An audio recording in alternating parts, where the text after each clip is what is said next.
I grew up on the Sunshine Coast in Australia, which means my family and I were never far from the ocean.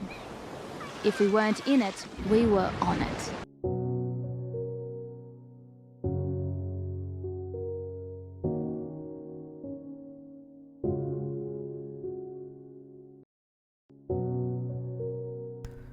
Menceritakan seorang anak yang bernama Jessica, atau biasa dipanggil Jess. Ia memiliki impian berlayar mengelilingi dunia di usia muda. Setelah Jess berusia 16 tahun, ia ingin mewujudkan impiannya berlayar mengelilingi dunia. Saat itu, Jess melakukan latihan berlayar untuk menguji kemampuannya, tapi hal yang tidak diinginkan terjadi. Jess terombang-ambing di atas kapalnya karena kapal Jess ditabrak oleh kapal kargo hingga rusak dan ia tidak bisa berlayar. Seketika Jess menghubungi pelatihnya yang bernama Ben. Ia memberitahu jika ia ditabrak oleh kapal kargo sehingga tidak bisa berlayar, dan Jess memberitahu titik informasi koordinat kapalnya. Ben bergegas ke rumah Jess untuk memberitahu keluarganya. Setelah pulang, saat Jess berada di konferensi pers, ia diwawancarai mengenai kegagalan latihan berlayarnya. Bahkan hampir seluruh wartawan tidak setuju jika ia melanjutkan mimpinya berlayar mengelilingi dunia karena usianya yang masih anak-anak.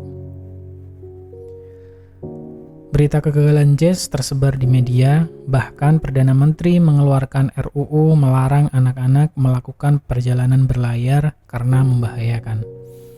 Mendengar itu, Jess bersedih, apalagi ia memiliki disleksia tulisan. Hari itu, Jess sangat bahagia karena ia mendapat dukungan dari Ben, rekan-rekan Ben, dan keluarganya untuk mewujudkan impiannya berlayar mengelilingi dunia.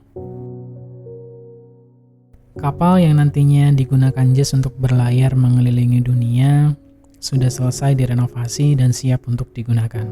Malam itu, saudara Jess memberi hadiah halaman vlog untuk Jess yang akan nantinya berisi vlog ketika ia berlayar mengelilingi dunia. Di hari keberangkatan Jess untuk mulai berlayar, ia diantar oleh keluarganya dan juga pelatihnya. Bahkan ada banyak wartawan yang datang. Perjalanan berlayar Jess dimulai melalui pelabuhan Sydney. Kapal Jess dicek oleh petugas dan disitulah Jess memulai berlayar mengelilingi dunia.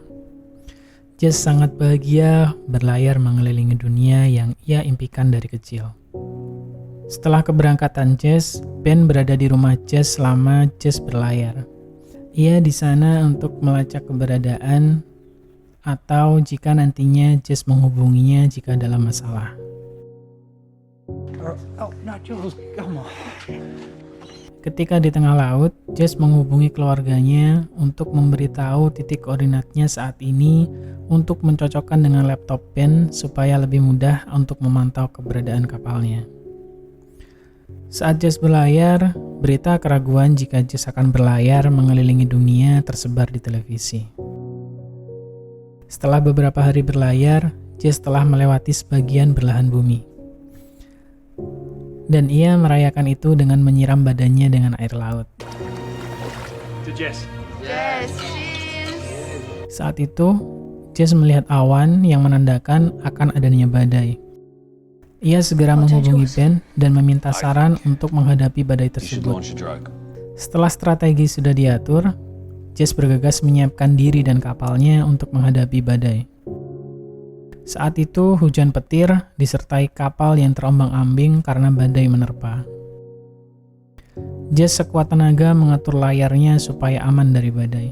Tak hanya itu, Jess mengeluarkan stronger untuk mengatur keseimbangan kapalnya. Lalu ia masuk ke dalam kapal sampai akhirnya ia pingsan karena kapalnya tertimpa sesuatu. Saat terbangun dari pingsannya, Jess menghubungi keluarganya jika ia selamat dari badai dan kapalnya baik-baik saja. Keadaan di rumah Jess penuh dengan wartawan yang ingin mengetahui kabar Jess. Lalu adik Jess memberi alamat vlog Jess supaya wartawan bisa melihat sendiri karena di sana Jess merekam kesehariannya selama berlayar. Di hari Natal, Jess merayakan di dalam kapal di tengah ia berlayar. Ia menghubungi keluarganya yang merayakan Natal di rumah. Ketika berlayar, saat ini Jess tidak mendapatkan angin sama sekali sampai berhari-hari. Ia kesepian, ia menangis, ia menyadari jika meraih mimpinya melewati banyak hal, bahkan ia sempat bertengkar dengan Ben karena Ben terlalu mengkhawatirkannya. Malam itu bintang berkelip dan akhirnya kapal Jess mendapatkan angin. Jess sangat bahagia, ia bisa melanjutkan berlayarnya. Setelah mendapat angin, Jess melanjutkan berlayarnya. Ia melakukan aktivitasnya di kapal mulai dari mencuci baju sampai memasak makanan untuknya. Jess dengan tidak sengaja melihat kapalnya retak. Mengetahui itu, Jess segera menambal keretakan kapalnya. Tiba-tiba langit gelap karena akan ada badai pertemuan samudra yang sangat dahsyat. Mengetahui hal itu, Jess gelisah. Jess menghubungi keluarganya untuk memberitahu jika ia akan melewati badai itu karena mimpinya ingin berlayar mengelilingi dunia. So let's work with it. Keluarga Jess dan pelatihnya mendukung apapun keputusannya untuk meraih mimpinya. Di halaman rumah Jess, banyak reporter yang ingin mengetahui keadaan Jess. Adik Jess memberi pernyataan jika Jess akan meraih mimpinya menjadi yang termuda untuk berlayar mengelilingi dunia tanpa bantuan sama sekali, dan ia akan melewati badai di samudra.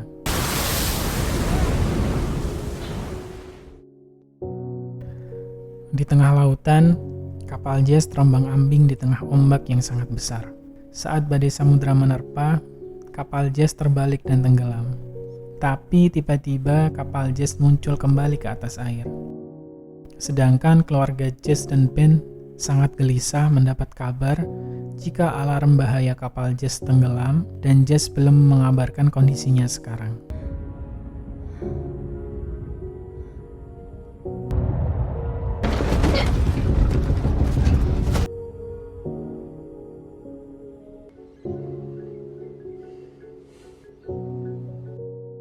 Setelah melewati badai besar dengan selamat, Jess menghubungi keluarganya jika ia baik-baik saja dan ia akan melanjutkan perjalanannya yang hampir finish.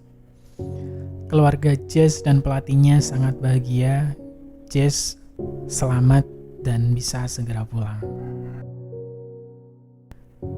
Di halaman rumah Jess, wartawan menunggu kabar bagaimana kondisi Jess setelah badai menerpanya.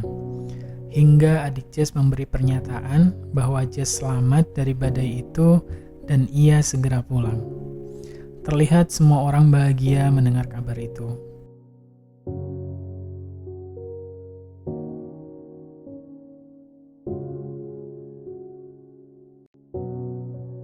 Hari itu, Jess sampai di finish dan ia disambut oleh keluarganya, pelatihnya, dan seluruh warga. Bahkan, Jess disambut oleh kapal layar yang sangat banyak.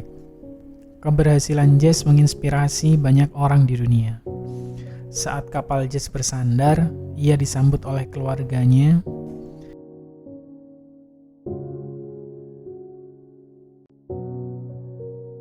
Perdana Menteri turut hadir menyambut kedatangan Jess, yang berhasil membuktikan bahwa ia berlayar mengelilingi dunia walaupun usianya masih muda. Semoga mimpiku dan mimpimu akan bersatu tanpa dihalangi oleh orang ketiga.